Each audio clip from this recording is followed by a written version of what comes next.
What's up, guys? My name is David. And my name is Aidan. And welcome back to the David and Aidan Show, episode 3 of the David and Aidan Show. We have a bunch to talk about today. Some new info on Batman 2021, a bunch of Star Wars news, new trailer, 2 new trailers, one for episode 9, one for The Mandalorian. And Aidan will be breaking down some new phone updates I really don't know much about, but he's going to break all of that down. Before we get into that, let's get into the fan question for the week. All right, David. Today's fan question is, what are our top 4 movies or TV shows? So that's a very hard question. I watch tons of stuff, but I finally made myself a top 4 list that kind of works. So why don't you go first and give us your insight on that, and then I'll give you guys mine. So what are your top 4 movies or TV shows, David? For me, I prefer movies over TV, but The Flash, especially seasons 1 and 2, are amazing. I love those. So for that's my favorite show. Stranger Things is cool. I've been watching The Office lately, but those don't compare to The Flash or my favorite movies. But my top 4 favorite movies would be 1, Empire Strikes Back, 2, Avengers Endgame, 3, La La Land, and Batman Begins. Those are my 4 favorite movies. They kind of represent everything I love about movies and just, pop culture right there. So those are my 4 favorite movies. Nice. So for me, as you're talking, I'm just thinking of even more things. Okay, so I like movies, but I also like TV shows. And, movies, I don't know. I like movies probably better than TV shows, but I just watch TV more, so there's, more on that list, if that makes any sense. But as far as movies go, definitely Spider-Man Homecoming. I just love that movie. It's something about bringing Spider-Man back into the MCU, or bringing him, I guess, into the MCU for the first time. That was amazing. There was something special about that movie for me. And then Avengers Endgame, it was movie magic. It was priceless. Great movie. And then going into the TV shows, The Office has to be my number 1 sitcom. Oh, it's just so good. It's so incredibly good. I'm going to watch it a bunch. I've watched it, I think, 3 or 4 times in a row now. I'm going to watch it at least 2 more times before it leaves Netflix next year, which is going to be a very sad day. It's going to be a very, very sad day when that happens. And then for finally, for another TV show, I like Agents of S.H.I.E.L.D., Marvel's Agents of S.H.I.E.L.D., great show, very good show. I also like The Flash, so those are kind of tied. But also, Stranger Things, you kind of got me thinking about Stranger Things. Yeah. That's a great show. The filmmaking in that show, the storyline, it's good. The acting, it's just a really good show. It's it's a very good so show. Good. Love that show. And then also another show that I'm going way over 4, but another show that I was watching over the summer, The Politician. That's on Netflix. That's a very good show as well. I don't know if you saw that. Oh yeah, that's right. That's an original, right? Yeah, it's a Netflix original. It's very, very good show. It's hard to describe. It's kind of a weird show, the way they record it, the filmmaking, it kind of is, very fluid. It's, a lot of the shots are, one-take shots, and it's kind of, feels like the style almost feels like a music video, if that makes any sense, that kind of whimsical style, but it's really cool. Okay. It's really funny. Definitely recommend that show. So, awesome. Very, very good show. So, that's my, probably 8 movies at this point, because I don't know how to count. But yeah, there you go. So let's kick it off with topic numero uno, being all the Batman jazz. So why don't you get us started with that, David? Yes. So the big news that's been in the headlines recently is Zoe Kravitz is cast as Catwoman. So, first of all, Zoe Kravitz, don't know much about her. I know she was in Divergent. Did you ever watch Divergent? No, I read. That's the book, right? That's the thing. Yeah, that's the book that tried to I think I read Hunger the first Games. book. I never watched it, though. Yeah, she plays one of the main character's friends. She's also in Fantastic Beasts and Where to Find Them, Crimes of Grindelwald. Love that movie. You like that? Movie. The second one? Yeah, it was good. Ooh. Okay, we will discuss that one episode. I did not like that, but I just like Harry Potter, just anything in that universe. I love Harry Potter. I do. I love the books. I love the movies, but I didn't like that one. But agree to disagree. But she was in that Lita Lestrange, so she's the girl who played Lita Lestrange. She will now be Catwoman. Nice. She has some other roles in TV. Big Little Lies. I'm not sure if you've heard of that show. No. I haven't heard of it either. The only reason I'm really bringing it up is because she plays a role, but all the other castmates, they're A-plus actors. Nicole Kidman, Reese Witherspoon, Laura Dern, and that's just 3 right there. So if she can hold her ground in that, I think she will be fine. Otherwise, what we have so far... Do you have any thoughts on, what's his name? Robert Pattinson as Batman? Do you have any thoughts on that? I mean, I don't know. Like, I don't know. I'm not very involved in the DC universe, except for, like, Flash and sometimes the Arrow. But, yeah, no, I don't know. Not a lot of thoughts. I mean... Robert Pattinson is the guy who played the vampire in Twilight. Oh. Yeah, so it was very interesting casting choice. Okay, but there's been these montages going around. I know it's interesting choice, right? Yeah. Yeah, but I feel like he looks like Bruce Wayne. He could definitely play Bruce Wayne. Oh, yeah. But there's these acting montages of him going around, and he's a great actor. Besides Twilight, that was when he was young, and he clearly does not want to be a part of Twilight or have that be his legacy. Yeah, I think he has skills. He just people get role, typecast it like that, so like I think it's good to give them another chance because like I mean, just because maybe Twilight wasn't necessarily everyone's favorite movie, it doesn't mean that needs to be his entire career. Although I'm sure he still made a lot of money off that movie. Even though it was like a bunch of all money. The 12-year-old girls liking the movie and that was it. Right. He still made money. That's another thing. Like I don't know. I mean like. Anyone in the Marvel universe, maybe like Tom Holland is now typecasted as Spider-Man, but he's still making a killing, so like I don't know. He doesn't have a whole lot to complain about, in my opinion. But yeah.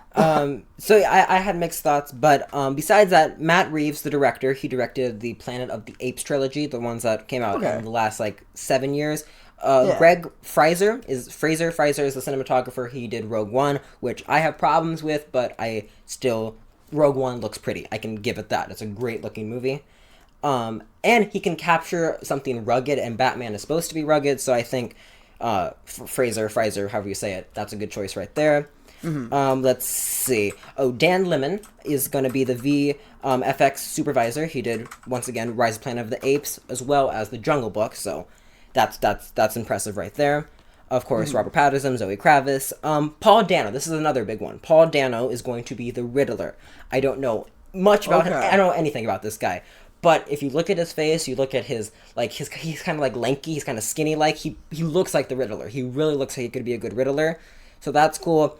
And then Jeffrey Wright will be Commissioner Gordon. He was did you watch Catching Fire? Hunger Games Part 2? No. You haven't seen the Hunger Games movie? No, I haven't. Really? I read the first book. You just read the first one? Yeah.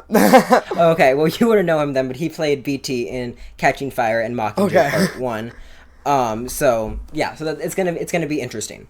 I'm not sure how I feel about that one, but overall, I'm pumped for Batman 2021. It's supposed to be 2021, 2023, and 2025, if I'm not mistaken, so it's going to be its own little trilogy. DC stuff is, like, very, like, I don't know, I'm not, like, up on it, so it's, like, kind of new to me, but, like, I'm not like, diehard Marvel, but I don't know, I've naturally gravitated to Marvel over the years. Yes, so I agree with that, it's just one of those things I'm not, like, up on that. Like, I have, like, all the news feeds, all of my feeds, and, like, I don't see DC stuff in there. Just Batman has always been one of my favorites. I love Nolan's trilogy. That's like second after Star Wars. So I do really love Batman. I think I know why you don't like DC. It's probably because of the DCEU that's been lacking lately. But there are some good DC stuff. I think I do really do enjoy DC. And it's actually, in some ways, it's pretty up there with Marvel. I think it's tied for me because there's really good story arcs. Unfortunately, some of the mainstream stuff like the DCEU isn't great, but Joker just came out in more movies like that. I think that it's starting to become better, and I do have faith for Batman 2021. Yeah, I mean, I think like DC has like potential for very good storylines. I just think for the longest time, I just feel like their cinematics, their actual filmmaking skills might not be as up there, but I do think they're kind of making a comeback. I think there's a lot of hype now going into the new Batman stuff, so we'll see how that plays out. But yeah. Cool. Star Wars Episode 9. Let's dig in. That's new trailer was released very recently. It looks very good. It looks very very. I am so excited. That's one of my favorite trailers. It showed me just enough, but not too much. It didn't really have like a jaw-dropping moment this time. The last two times it had Palpatine the first time, then Darkseid Rey. This just showed me just enough. It got me very excited. I already have my tickets, so I am pumped out of my mind. I'm very excited for this movie. I gotta buy my tickets still. I know, like, for Force Awakens, I bought my tickets, like, early. But no, I still gotta buy my tickets because I know that's gonna sell out. And I think I saw Force Awakens, like, the night it came out. Yeah. Like I saw either the day after or the day after that. Actually, I saw it very fast, yeah. I think that might have been, it was one of the movies. I think it might have been Force Awakens that I saw it, like, you know, like how sometimes movie theaters do it, like, it's supposed to come out one day, but then they do, like, you know, the 11 o'clock showing the previous day. Right, so no, I'm going on Thursday at 6, but even though it comes out on Friday, I'm not sure why they just don't say it comes out on Thursday, but exactly. Yeah. But yeah, no, that's awesome. I'm so pumped for the movie. It looks good. The trailer looks good. One thing, like, so I watched the trailer, like, just a couple of times a while back, so it's not, like, fresh in my head.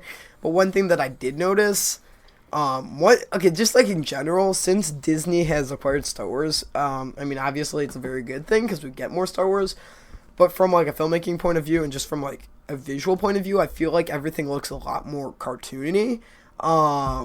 Like, the color grading of that trailer just looked very vibrant, which, I mean, could be good, but I also feel like the whole vibe of Star Wars is kind of more like, you know, not as, it's like Star Wars, like, it's like a kind of more gruesome, I guess, in the name. It's like, and it just seems like, you know, they changed how the stormtroopers look a little bit. It's just, I don't know, I like it, but just, I still have my gripes with Disney, so that's my hot take. But yeah. No, I see what you're saying. It does look a little polished, like that one still of Rey. If you pause it, it looks like a poster. I do see that. It does look very polished.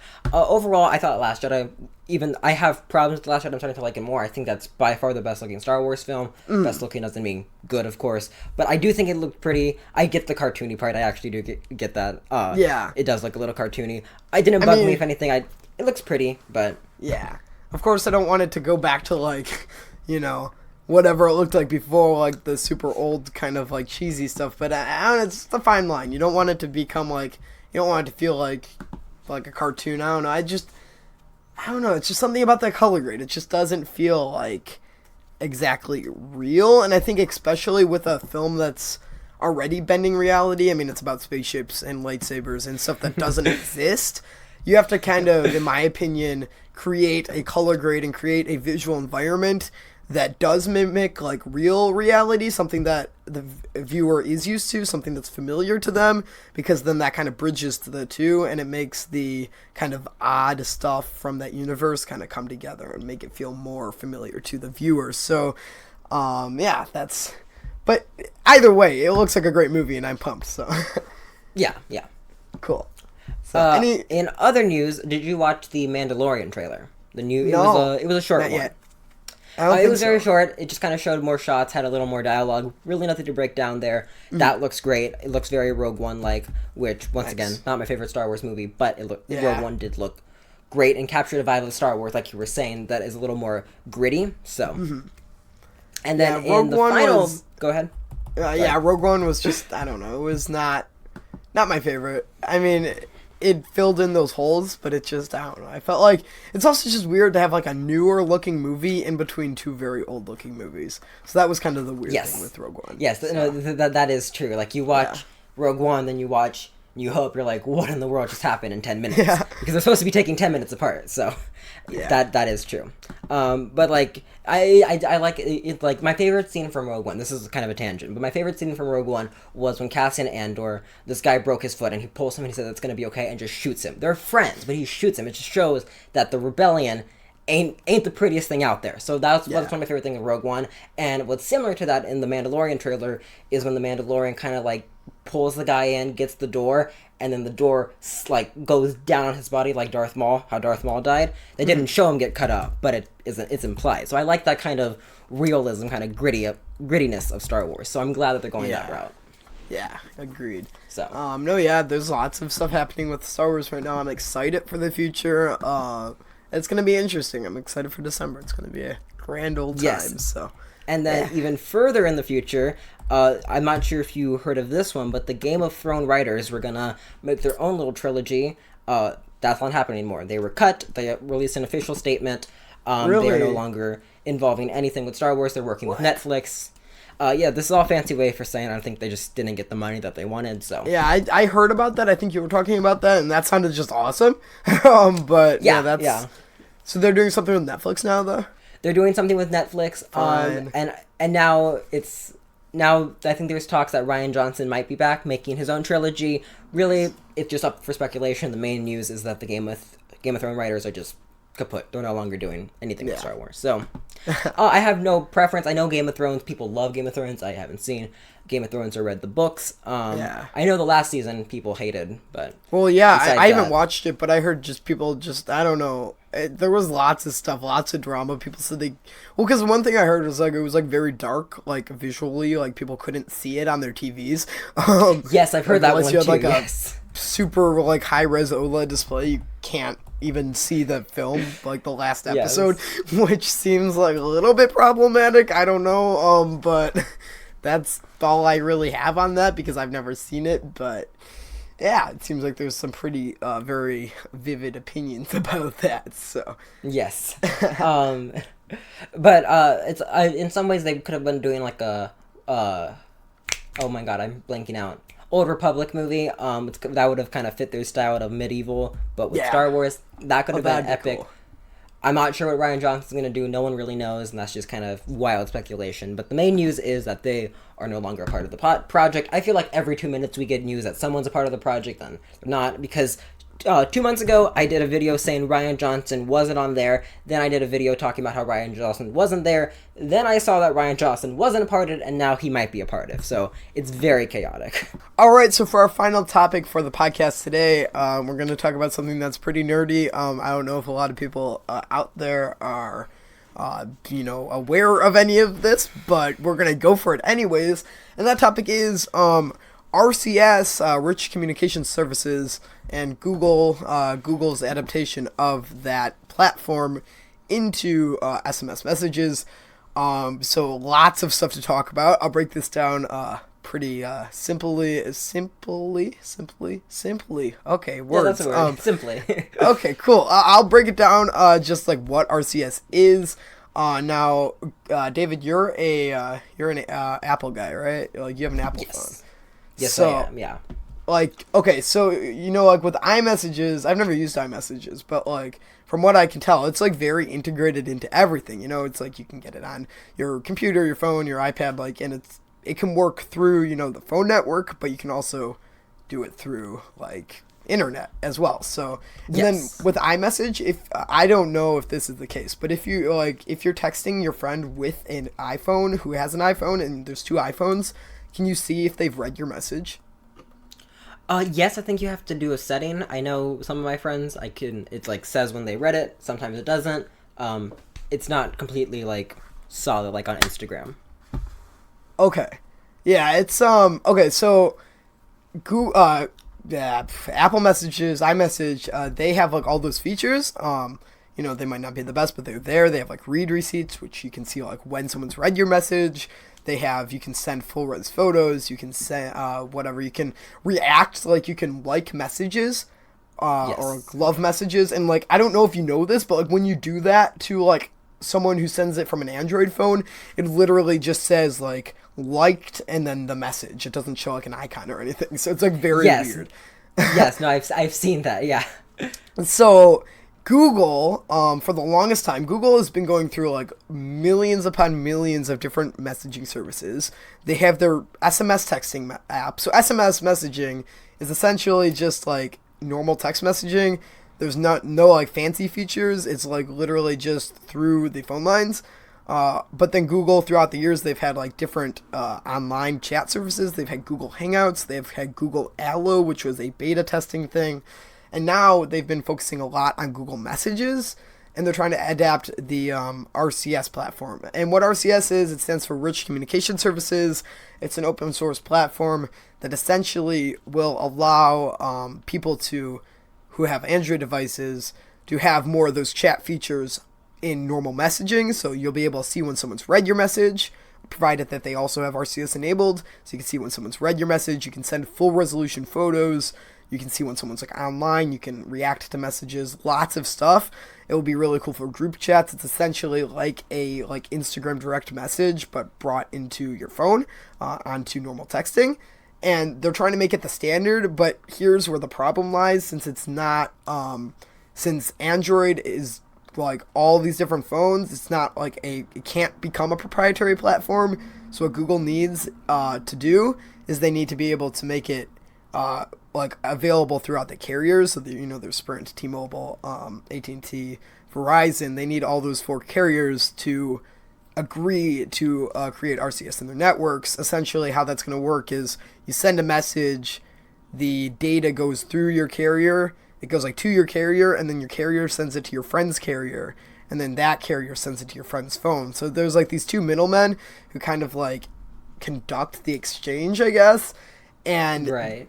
Not a lot of the carriers like to work together, so that's why we haven't gotten a lot of that on Android.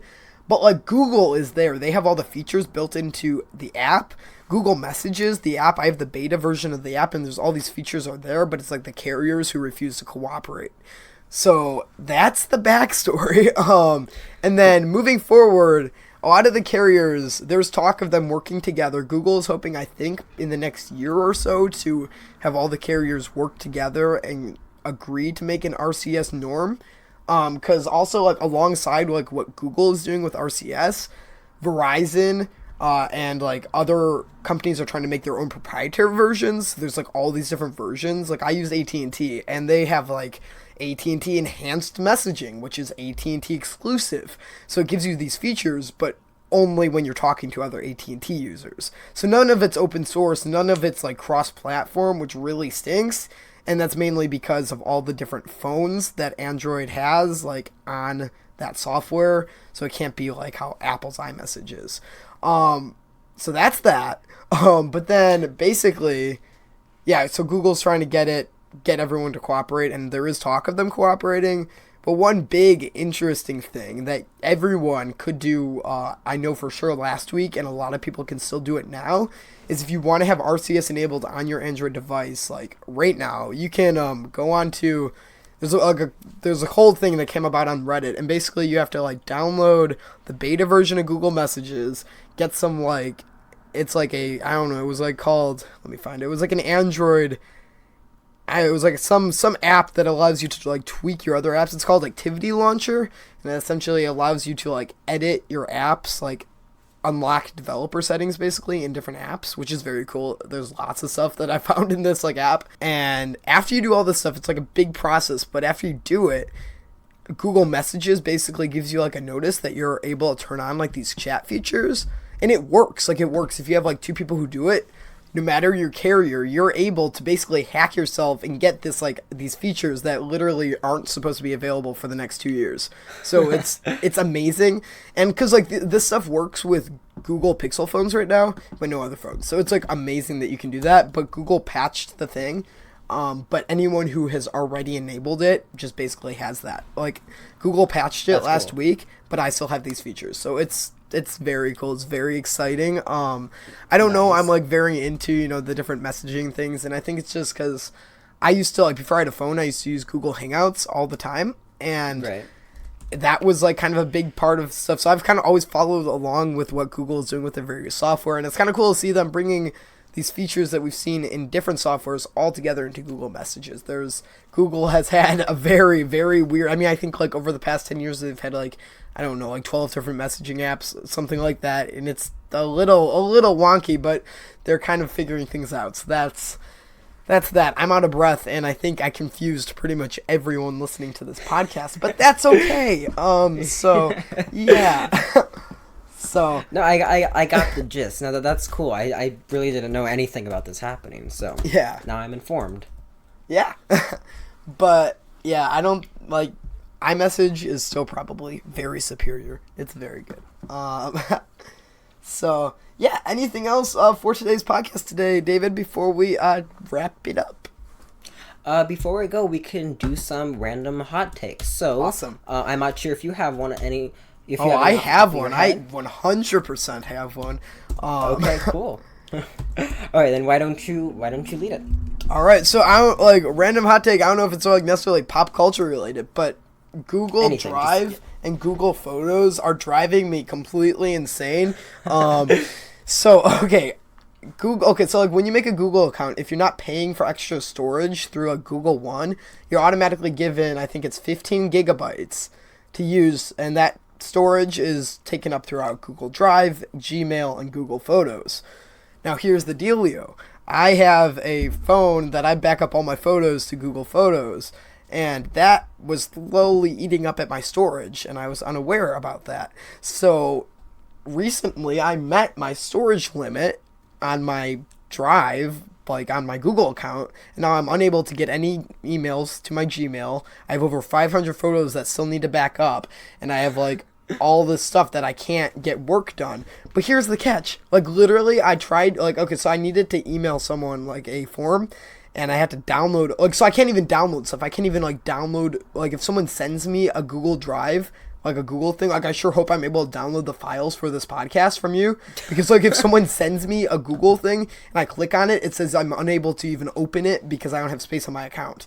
And so I went onto my Google Drive and I tried to delete all this stuff. Like I deleted a ton of stuff that I know I have backups of, like on my computer, and it like literally would not affect the storage thing. Like it's, I don't know, it's like I deleted over like 3 gigabytes of stuff, but it still says I'm like at my limit, like it won't like adjust the thing, and it's been like this for days, and I don't know what to do. So at this point it's like $20 a year to upgrade to like 100 gigabytes, so I'm honestly just gonna do that. Like I don't know, because like I mean it's dumb, but like at the same time I need storage, so like Google wins. I'm gonna pay them the money. It's You fine. gotta do what you gotta do. Exactly. So what's your hot take, David? That was mine.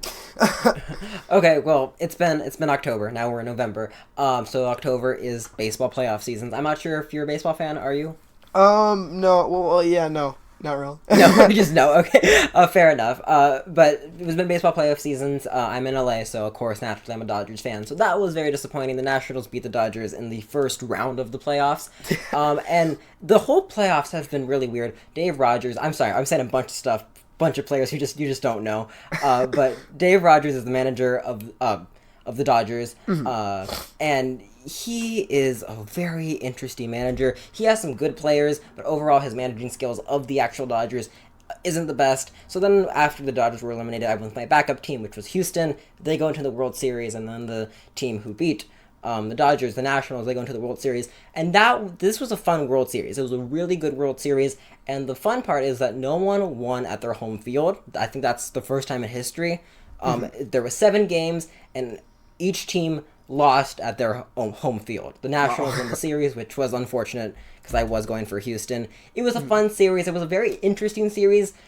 If you told me that the Nationals would have won the whole thing at the beginning of the year, I would have laughed at you, because the Nationals, who? But they ended up winning the whole thing. They played better than the Houston Astros, which are a really good team. So it was a fun World Series, and yeah. So I'm not. You said you didn't watch any, and you're not a baseball fan, so it really doesn't mean much to you. But yeah, I'm not like, I know literally nothing about sports. I will watch the Super Bowl once a year, and then like a couple of years ago when the Chicago Cubs were in the series, I was watching that because like that was a great I'm not series. even like a fan, but like if I had to pick between the Chicago Sox and the Chicago Cubs, it'd be the Cubs.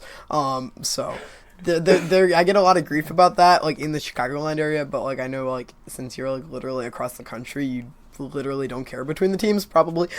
So, but no, I love watching the Cubs. That I think it was 4 years ago now. Yeah, 4 years ago, because that was historic, the first time in over 100 years. So was that already that 4 must have been years epic. ago? That feels like it was not that long ago, but I guess it was. I know, 2016. No, it's coming up Wow. in 4 years. So 3 years. 3 years. Yeah.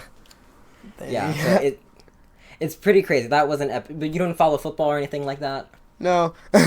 No. I mean, fair enough. Some people just aren't into it. I got my whole family into sports, so I'll carry on that tradition. All right, guys, that pretty much wraps up today's episode of the David and Aidan Show. Thank you guys so much for tuning in. We do appreciate it.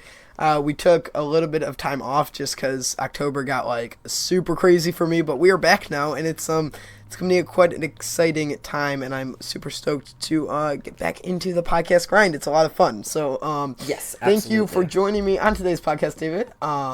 Definitely check out me and David's YouTube channels, Aidan Films, and basically Star Wars. Subscribe to those. Subscribe to the podcast YouTube channel. It's the David and Aidan Show on YouTube, and subscribe anywhere else you get your podcasts. Google Podcasts, Podcast Addict, Spotify. I think we might be on Apple Podcasts now. I should definitely check, but there's like a 99% chance we're on there. But yeah, it's been a lot of fun, and check us out. Anything else you want to plug, David, that I missed? Not much. Just you can check me out on Instagram at basically.sw and on Twitter at davidlawleryt. I'm trying to grow both of those, so you can check me out on there. Sounds like a plan. Please do. We gotta get those followers and those subscribers. Not that it's that important, but it kind of is. So like, just click the links. They're in the show notes. It makes a lot of sense. It's very good. It makes us happy. So yeah, do that, and we will see you next week, next Monday, hopefully, for another episode. So, all right. See you guys then. Bye. All right. Bye, guys.